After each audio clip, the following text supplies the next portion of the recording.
Wednesday breakfast at the West LA Chamber of Commerce. Happiest place on earth!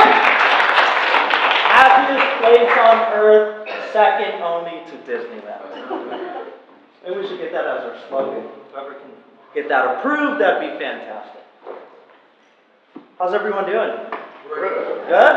Look at you. Go. Early in the morning, most people are still asleep, rolling out of bed, and here you are, courageous beings, networking, making things happen. I love it.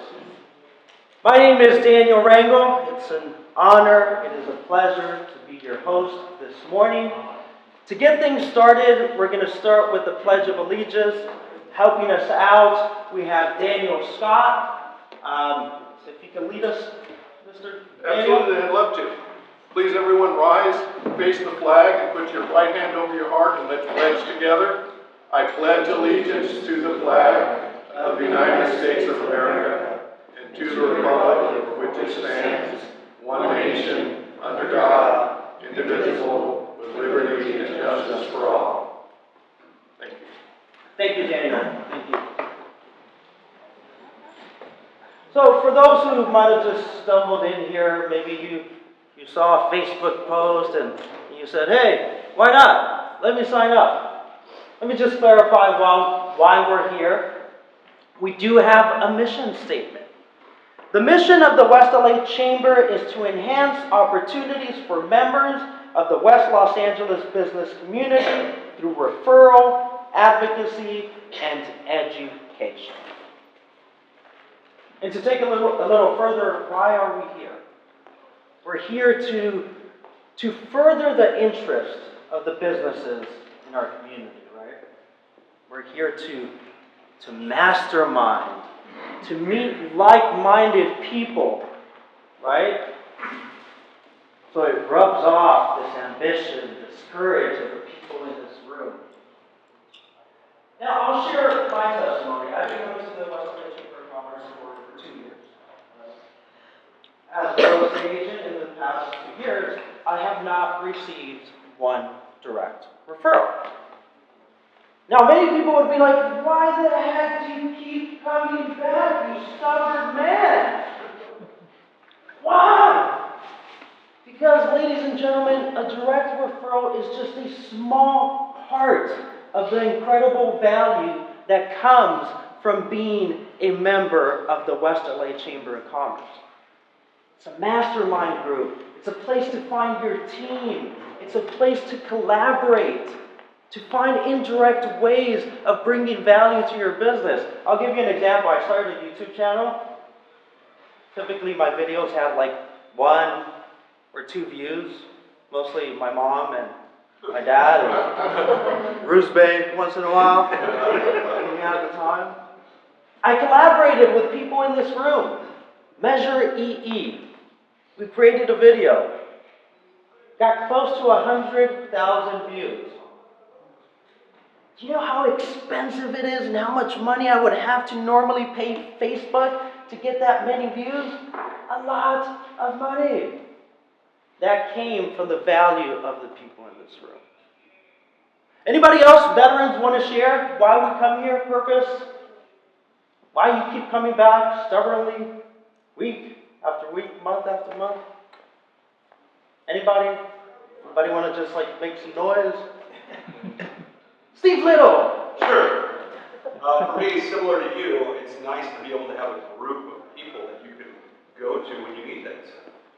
Certainly I've gotten business through the chamber, which has been great, but more importantly, it's being able to know people you can go to when you need something, as opposed to feeling that you're going to necessarily get something every time. Spot on. Beautiful. Thank you, Steve. Round of applause for Steve.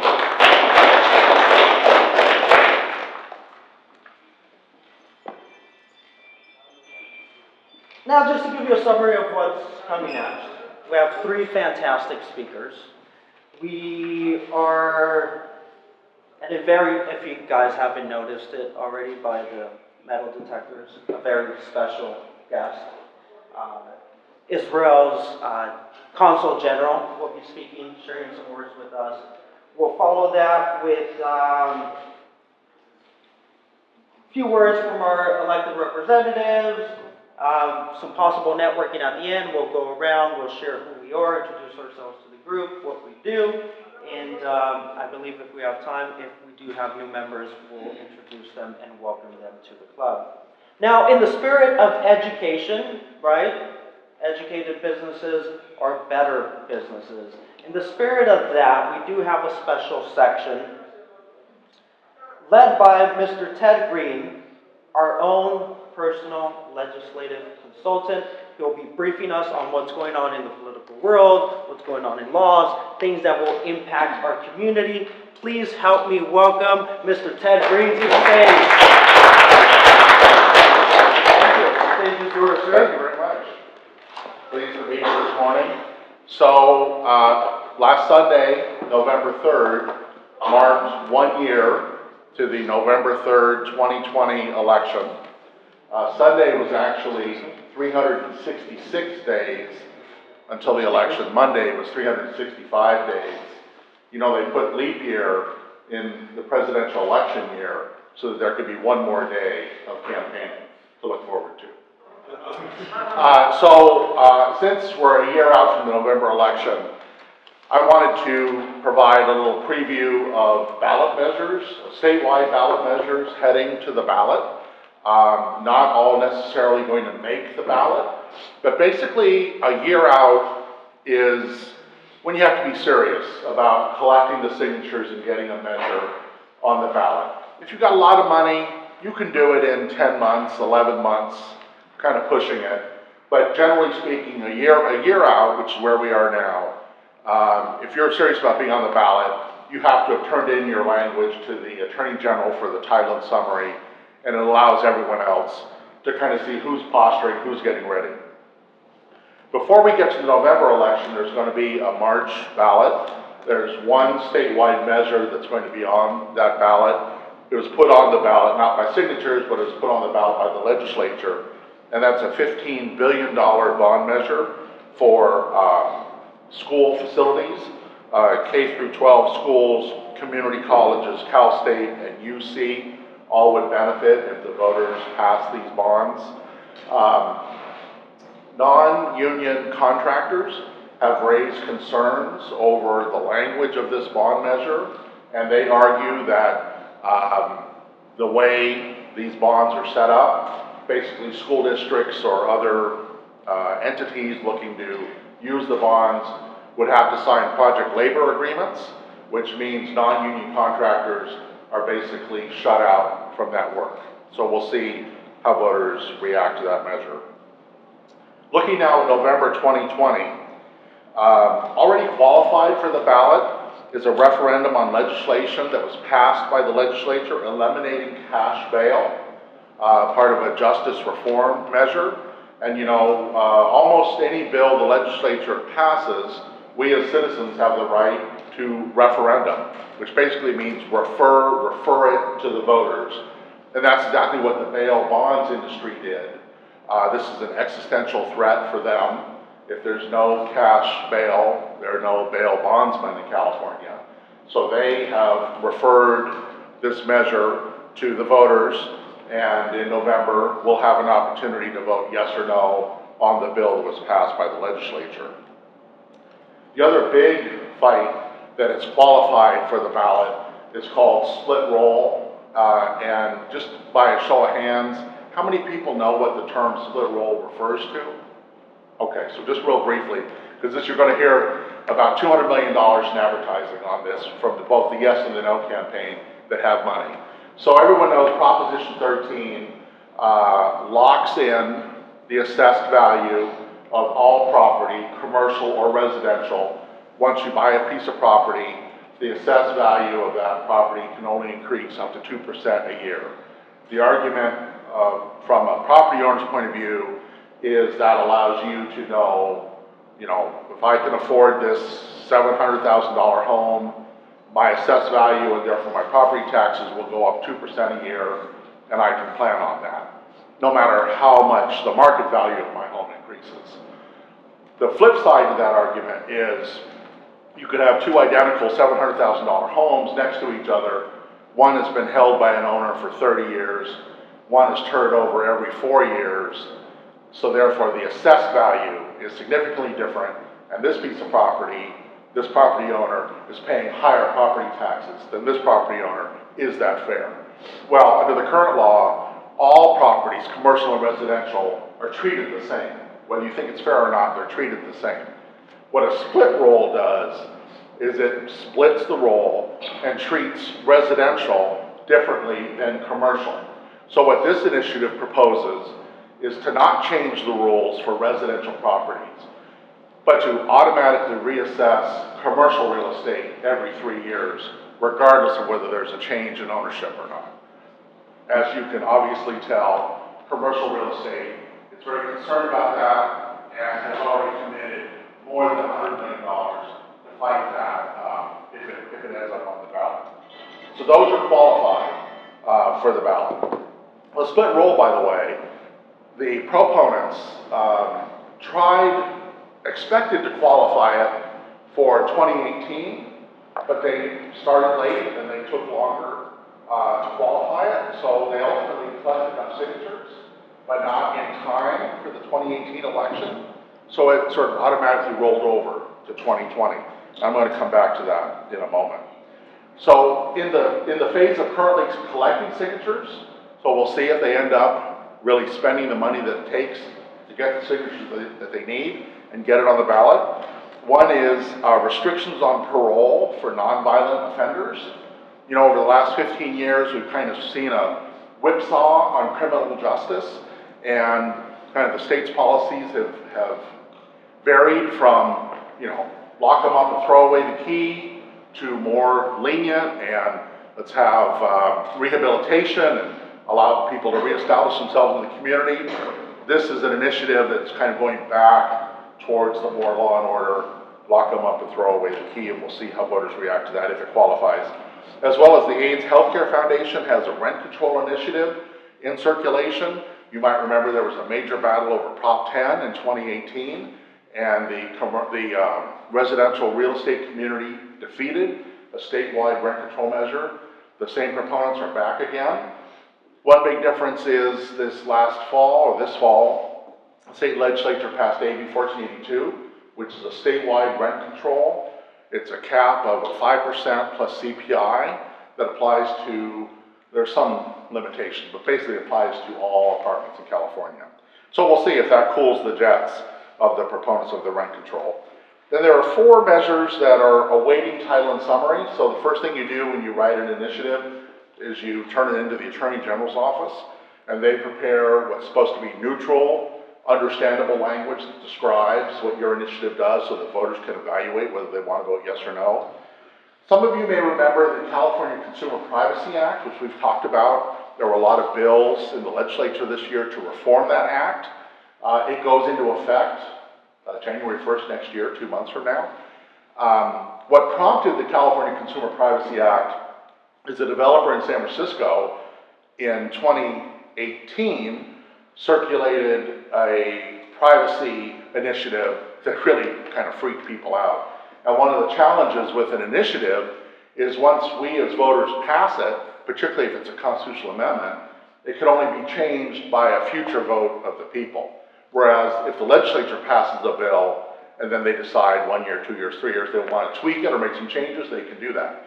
So McTaggart was moving forward with an initiative in 2018, and the legislature stepped in at the last minute and said, we'll pass the California Consumer Privacy Act, hopefully that'll satisfy you, you'll drop your initiative, and then if there are problems with the bill, we can tweak it. So that's exactly what happened. Whether they tweak the bill or not is another discussion. Well, McTaggart is not satisfied, and so he's coming back with his own, another version of his Privacy Act that's currently waiting title and summary. The California School Boards Association, you know, there are 1,000 school boards in California, of all, you know, from the very largest to the very smallest. They're represented by the California School Boards Association in Sacramento, and they have waiting title and summary a tax the rich initiative, and that's how they describe it. And what it would do is it would increase corporate taxes and taxes on high income earners in California to generate more money for Sacramento. What's interesting about this initiative, and this goes back to what I was talking about with split roll, the polling on split roll doesn't look so great.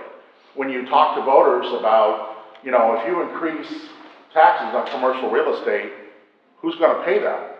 Well, it's going to be the shop owner that rents the space. The tax is going to be passed from the landlord to the shop owner. Shop owner is going to pass it on to the customer in prices.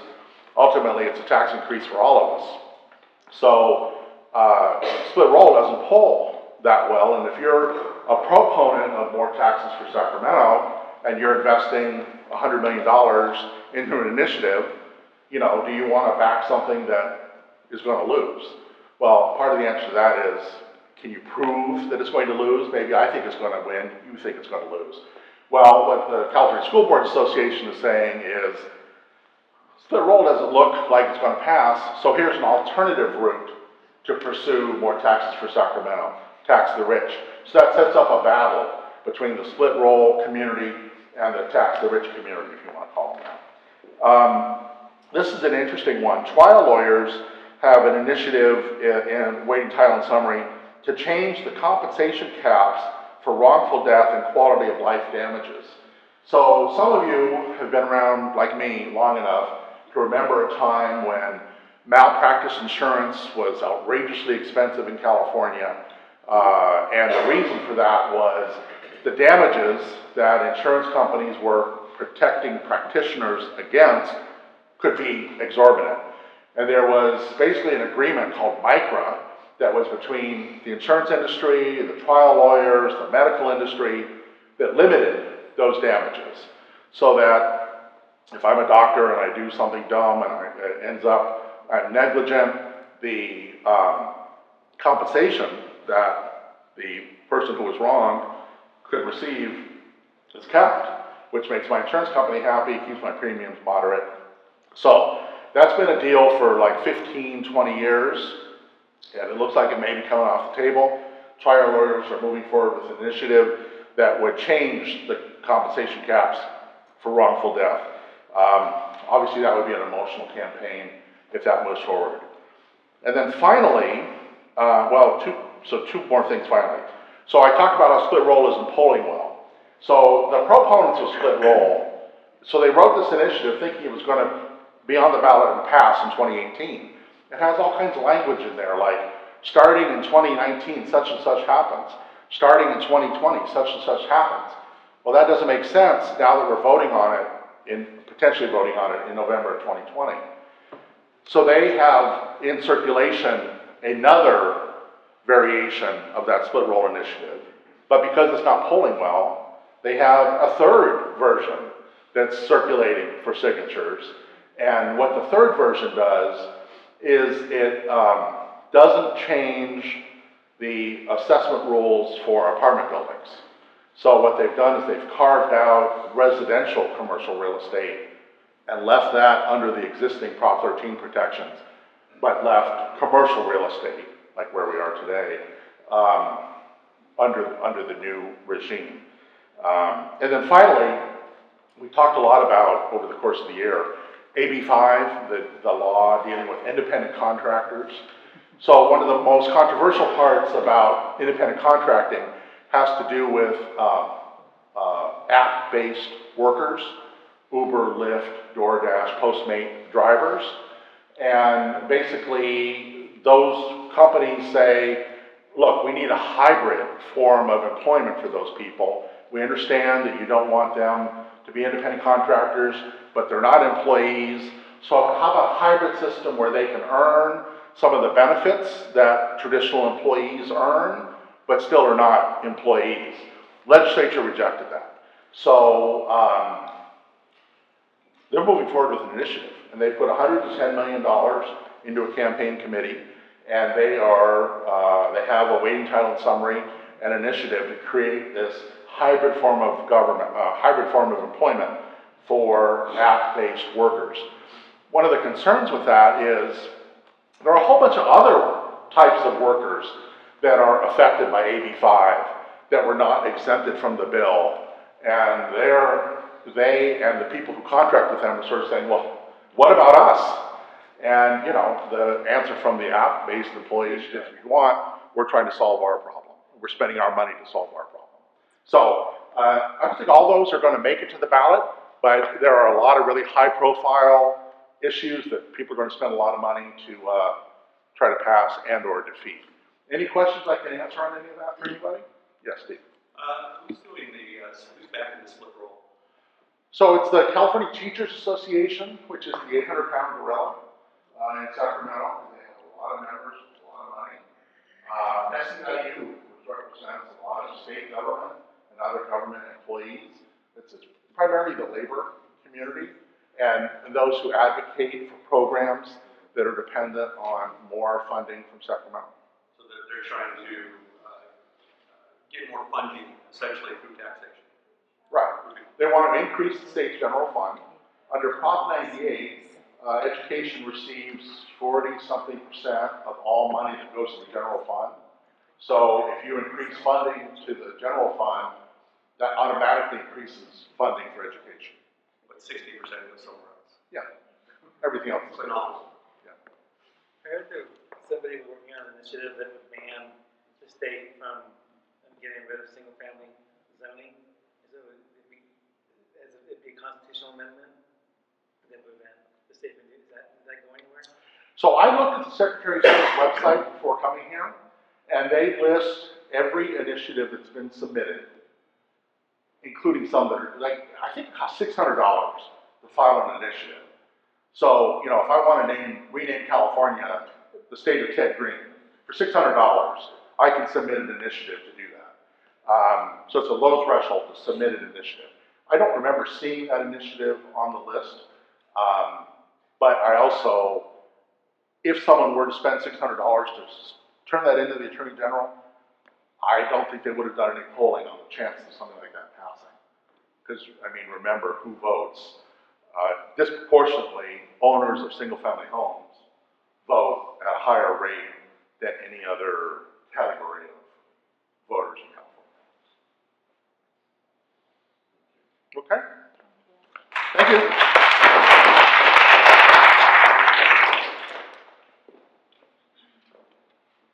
Again, we spoke about education, masterminding.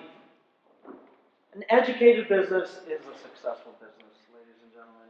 So another round of applause to Ted Green for that rapid.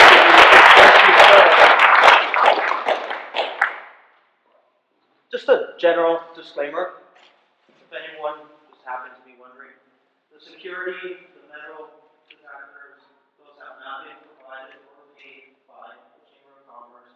They have not used taxpayers' money. It's all on them. General disclaimer, I'm going to throw that out.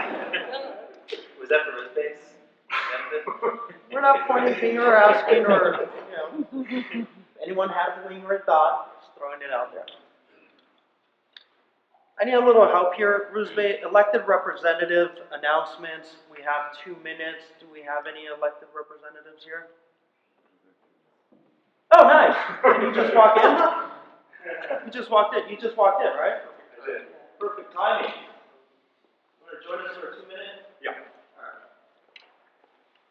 Your name? Jeff Evanstein with Councilmember Krebs. Thank you, Jeff. Round of applause for Jeff. Good morning. How is everybody doing? Good. Is the Council General here? Not yet. Not yet? Okay. I wanted to say hi. I'm Jeff Evanstein with Councilmember Koretz's office. I just want to update you on a few things. First is exciting stuff for the business community in Westwood Village. A priority of ours has been revitalizing the village, and we reinstated the Business Improvement District many years ago, and slowly but surely, Westwood's been coming back to life. Coming up, we have some amendments to the specific plan in Westwood, which will make it easier for restaurants to go into business. There's an archaic restaurant definition that's made it very difficult for restaurants, trendy new restaurants like Delphi Greek, for example, or Lemonade, to be able to go into the village section of Westwood.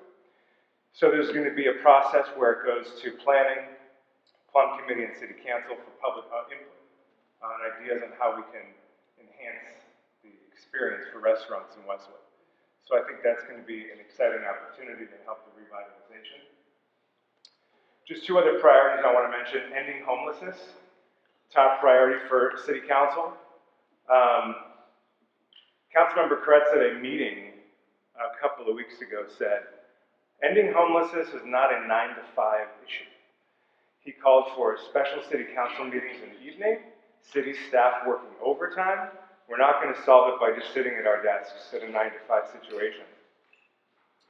Two recent policy advancements. Number one, the state just passed a rent increase cap of 5%, which takes effect in January. But they left a gap period of the remaining 2 months. And we're hearing horror stories of people coming to testify at council that they're getting gouged. And it's causing evictions.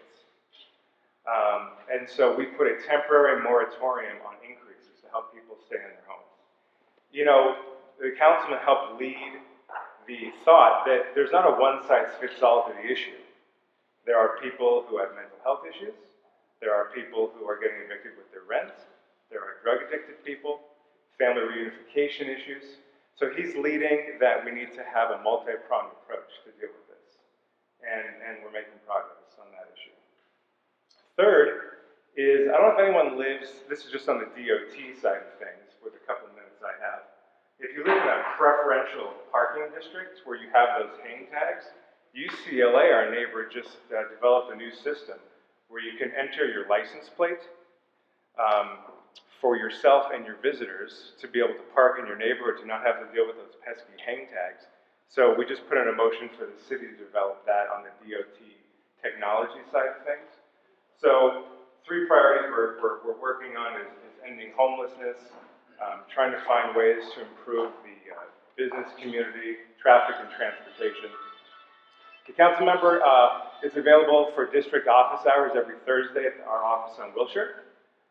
You can just call me or my office, and we'd love to chat with you and talk about anything further. Thank you. Thank you. Next question? Can we take questions? Oh, yeah. So I don't know if you're aware, but in Westwood Village, in the month of October, over 17 days of the month, there was parking lots closed, there were street closures for premieres. It devastated the village. For what was that? For premieres. Oh. It devastated the village. I had my worst month in October in 21 years. Parking was decimated. If the council office is serious about revitalizing the village, you need to look at limiting that. Because you can say and do all you want, but if the parking lots keep being closed and keep closing the streets, big businesses aren't going to come to the village. And I don't know if you're aware, but in the past 10 years, hundreds of restaurants have gone out of business. Not dozens, but hundreds. The village doesn't need more restaurants. We don't have the infrastructure for more restaurants. And so this amendment, you're trying to amend the plan to allow more restaurants in. It just means more restaurants are going to go out of business. There's just not the body count to support all those restaurants. Yeah, it's not for more restaurants, it's a type of restaurant. It's written in a way to avoid fast food chain restaurants, so we want to have more unique mom and pop places to be able to go in and thrive. But filming, it's always a delicate balance because we want to support the industry, and it was created here and thrive here. It's a huge job market, but in our neighborhoods, especially and in the village, it's a big impact. You're killing this. There's an agency called Film LA I just want to mention that's the permitting agency. They're useless. And one of our staff members actually just took a job there, so I'm happy to work with you and connect with them. 17 days out of this month, we lost hundreds of thousands of dollars.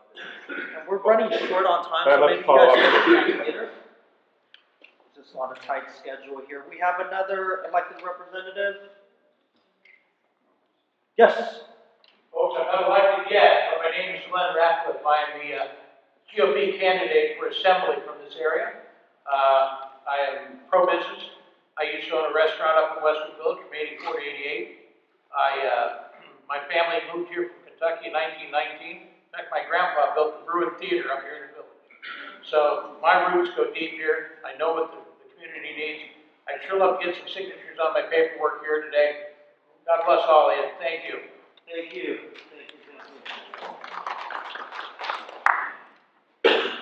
We're going to move along with our next speaker. We're full of disclaimers today. I just want to say the opinions of the speakers, perspectives don't necessarily represent those of the chambers. We embrace diversity of opinion, so everyone is always welcomed here. That kind of sets a weird stage for you, right? So we have Taylor Van Arsdale here.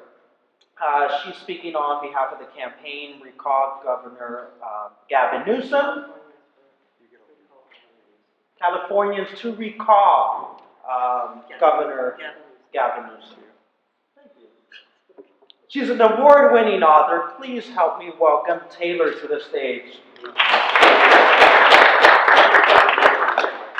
I'm being told I should use the microphone. Okay. I can.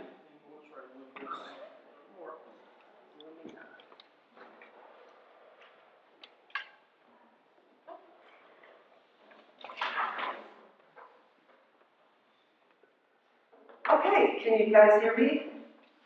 Okay, great. So first of all, thank you for having me. I really appreciate it. I'm not a public speaker. This is not what I do. I'm a volunteer, and I came here, woke up at 5 a.m. to get dressed and get out here because I'm very passionate about this process about recalling Governor Gavin Newsom. I am a award-winning author, which is true, and I'm also I just took the LSAT. I'm going to be applying for law school next year, and I am very eager to see this happen. So let me tell you a little bit about, does anyone have any background on this recall, or do you need some background? Can I see some hands? Anybody who's heard about the recall? I know I've spoken with some of you, but okay. So basically, there's 2 recalls that have been approved by the Secretary of State. There's the Aaron Cruz recall, and then there's ours. Ours is started by a doctor by the name of Dr. James Veltmeyer. So let me tell you why I'm a part of this particular recall and why I think you should be a part of this particular recall. So Veltmeyer was born in South America. He was born in 1968, and his family lived there. His father left the family when he was very young, and he became poor. Their family became destitute, and he remembers his earliest recollections were living on the streets of Ecuador and sometimes going days without food. When he was 11 years old, he came to America. He was sent to live with his aunt, who was in the United States, came here legally. He attended and excelled at studies in school. He held numerous jobs, and he realized his dream of becoming a doctor. So he is a shining example of the American dream and overcoming huge obstacles to achieve success and reputation in his profession. He did this through his hard work and a commitment to build a better life for himself and family, and his deep personal dedication to the founding principles of his adopted country, the United States of America. So he believes that the recall is important. That's why he's put his own resources into doing this. So most of you here are business owners, real estate agents, whatnot, and I'm sure you've noticed an increase in crime, lawlessness, out-of-control drug use, homelessness.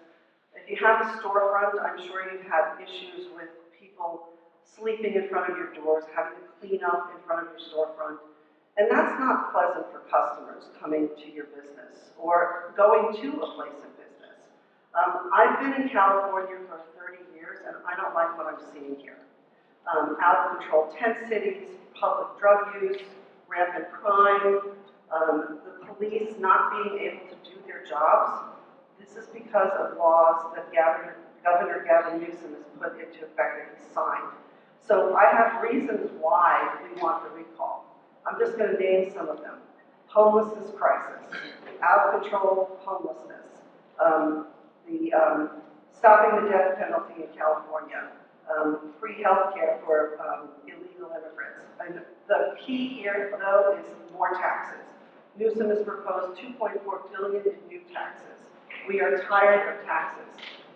Ted Green had some excellent points here that he talked about the split roll and Prop 13, and that is one of the problems that we are facing. The realignment of Prop 13. It's going to increase your commercial property taxes.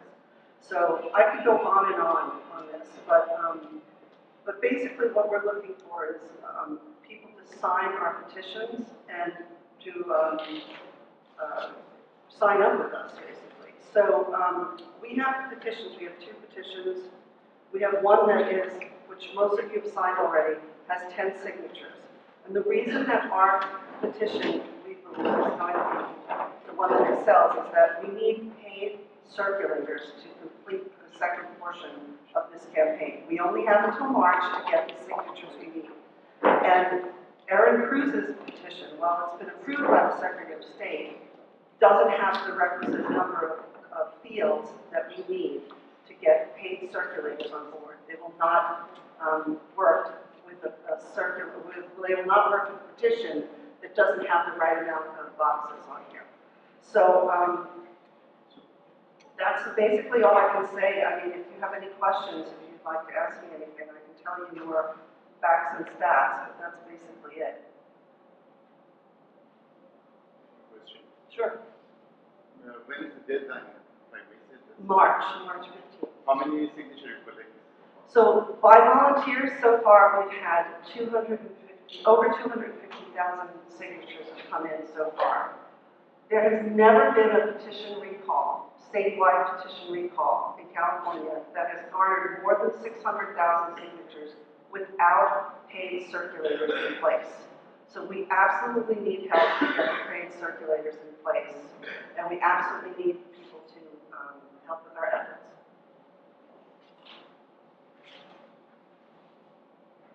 Any other questions?